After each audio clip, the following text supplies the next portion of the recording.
సిద్దిపేట జిల్లా హుస్నాబాద్ అంబేద్కర్ చౌరస్తాలో హుస్నాబాద్ నియోజకవర్గ జేఏసీ జనజాగృతి కళా సమితి ఆధ్వర్యంలో అందశ్రీ చిత్రపటానికి పూలమాలలు వేసి ఘన నివాళులర్పించారు. ఈ సందర్భంగా ఆయన రచించిన గేయాలను ఆలాపించి శ్రద్ధాంజలి ఘటించారు. తెలంగాణ గ్రామీణ సామాజిక పరిస్థితులకు అద్దం పట్టేలా అందశ్రీ గేయాలు రచనలు ఉండవని ఈ సందర్భంగా జేఏసీ నాయకులు గుర్తు చేశారు. ఆయన రాసిన గీతం తెలంగాణ రాష్ట్రీయ గీతంగా ఉండడం గొప్ప విషయమని అన్నారు. సమాజంలో ఉన్న వివక్షతను రూపుమాపడానికి అందశ్రీ అనేక రచనలు చేశారని ఈ సందర్భంగా వారు కొనియాడారు.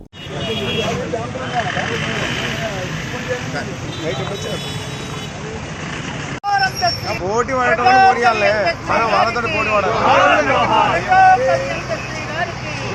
నాడు కామ్రేడు నేడు వకీలు. జోహార్ జోహార్ జోహార్ జోహార్ జోహార్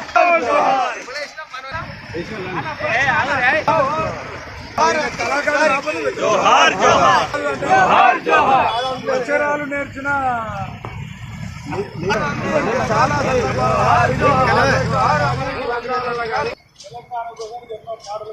जोहार प्रकृति कवि अंधश्री, जोहार प्रजा कवि अंधश्री, जोहार जोहार जोहार अंधश्री गाరికి जोहार जोहार जोहार अंधश्री गाరికి जोहार. తెలంగాణ ఉద్యమంలో కవి అంధశ్రీ, जोहार जोहार ప్రకృతి కవి అంధశ్రీ,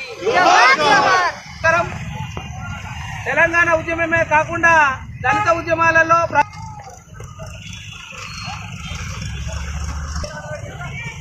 తెలంగాణ రాష్ట్ర ప్రభుత్వం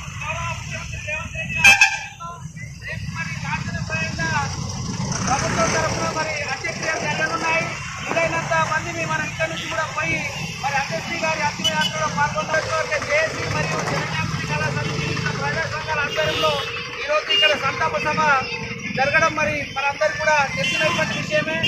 మరి పిలవగానే మీ యొక్క అమూల్యమైనటువంటి సమయాన్ని ఇచ్చేసి ఇక్కడికి ఇచ్చేసినటువంటి పెద్దలందరూ కూడా ప్రతి కార్యక్రమాన్ని ఉద్దేశించి ప్రజాకవి మన హుస్నాబాద్ గద్దర్ గడిపే బాలన్న గారు ఒక పాట పాడవలసిందిగా ఆహ్వానిస్తున్నారు. మాయమైపోతివా అన్నా అందయన్నా మాకు దూరమైతివన్నా అందయన్నా మాయమైపోతివా అన్నా అందయన్నా మాకు దూరమైతివన్నా అందయన్నా.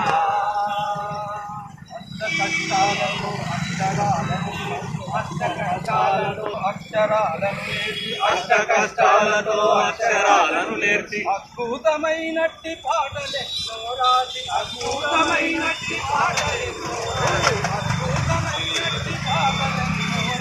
అద్భుతమైనట్టి పాటలెన్నో రాసి అందరికీ ఈ రోజు దూరమైపోతివా మాయమైపోతివా అన్నా అంజయల్లన్నా. పాడిన పాటలల్లా నాకు నచ్చిన పాట, ప్రజలను ఊగిన పాట. ఊడు తెలంగాణ నీరు లేని పాడైన వీణ ఇదగా పడ్డ దరువు మాకేది బతుకు తెరువు. ఊడు తెలంగాణ నీరు లేని దాన నా గోడు తెలంగాణ బతుకు పాడైన వీణ. కరణ గోదావరి ఉరిపెట్టి పారనేమి వచనన కృష్ణమ్మ దండిగా సాగనేమి. కరణ గోదావరి ఉరికెత్తి పారనేమి దండిగా సాగనేమి. నిండుగా నిన్ను తెలంగాణ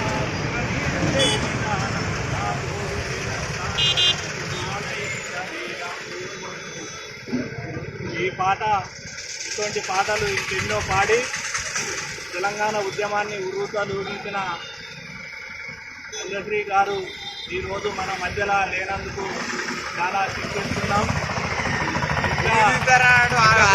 బతికి ఇంకా మన తెలంగాణ సమాజాన్ని ఇంకా మేలుకొల్పే రోజులుండే ఈ మధ్యని మన మధ్యలో లేకుండా పోవడం చాలా దురదృష్టకరం.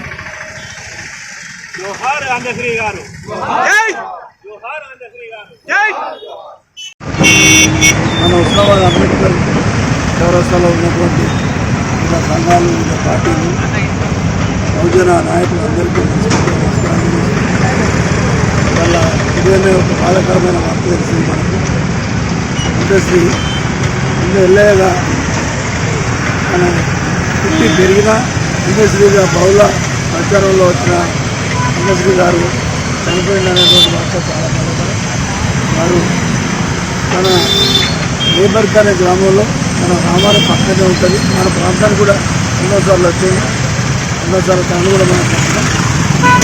ఆయన ఇక్కడ తెలంగాణ గ్రామీణ ప్రాంతంలో ఉండేటువంటి పేదరికం, దళిత జాతులలో ఉండేటువంటి ఇబ్బందులు ఇవన్నిటినీ ప్రత్యక్షంగా అనుభవించండి. మేకలు కాల్చిండు, గొర్రెలు కాల్చిండు, బట్టలు కాల్చిండు, సుతారి పని చేసిండు ఆయన జీవితంలో. ఆయనే ఈ రోజుల్లో మనందరం ధైర్యంగా మన సమాజానికి ఎవరైనా నాకు ప్రభుత్వ విద్యార్థులు అభ్యర్థులు బాధపడడం కదా ఒక మంచి పట్టుదల ఉంటే ఎంత దూరమైన నిదర్శనం చెప్పడానికి అన్నశ్రీ మనందరికీ ఉదాహరణ. కాకతీయ యూనివర్సిటీ ఆయనకు డాక్టరేట్ ఇచ్చింది, తెలంగాణ సినిమా పాటలు వచ్చింది. అదే సామాన్య చైతన్యం తర్వాత ఈ గ్రామాలలో ఈ ప్రాంతాలలో ఉన్నటువంటి వివక్ష మీద కూడా ఎన్నో పాటలు రాసింది, మానవత్వం మీద కూడా అద్భుతమైన పాటలు రాసి వాళ్ళందరినీ ఆలోచింపజేసిండు. 50 రోజుల్లో మనిషి పుట్టిన ప్రతి వ్యక్తి చనిపోతాడు ఉన్నట్టుగా ఆయన చిన్న వయసులో 44 సంవత్సరాల వయసులో చనిపోయాడు. కానీ ఈ తెలంగాణ ఉన్నన్ని రోజులు తన పాటలు, తన మాటలు, తన జీవిత చరిత్ర అందరికి ఆదర్శంగా ఉంటుంది అని చెప్పడానికి మన జీవితం ఒక ఉదాహరణ. ఆయన ఈ మధ్యనే రాసినటువంటి ఏదైతే తెలంగాణ జాతీయ గీతం బాగా గత ప్రభుత్వం చేయలేకపోయినా ఈ ప్రభుత్వం చేసినటువంటి దాని మీద కూడా చిన్న వాయిద్యం విషయంలో వివాదం చేశారు. ఎవరైతే ఒక మాట వచ్చినప్పుడు దాన్ని వివాదం చేస్తే ఇలా వాళ్ళు అనుభవిస్తాం. కొన్ని సందర్భాల్లో మొరటుగా ప్రవర్తించిన వాళ్ళ విషయాలలో సూటిగా మాట్లాడుకునే సందర్భం ఇది. కాబట్టి ఇవాళ మరి ఆయన చేసినటువంటి ప్రతి అడుగు, ఆయన చేసినటువంటి ప్రతి పని మా అందరికీ ఆదర్శం ఉంది. తెలంగాణ రాష్ట్ర ప్రభుత్వం రేవంత్ రెడ్డి గారు రేపు అధికార రాష్ట్రంలో హైదరాబాద్లో కాంట్రాక్ట్ ప్రకటించిండు. మన చాలా మంది పోదాం, దాంట్లో పార్టిసిపేట్ చేద్దాం. ఆయన ఏదైతే ఆలోచన ఆశయం ఉందో అన్ని ప్రపంచానికి విచారం చేద్దాం, ఆలోచింపజేద్దాం.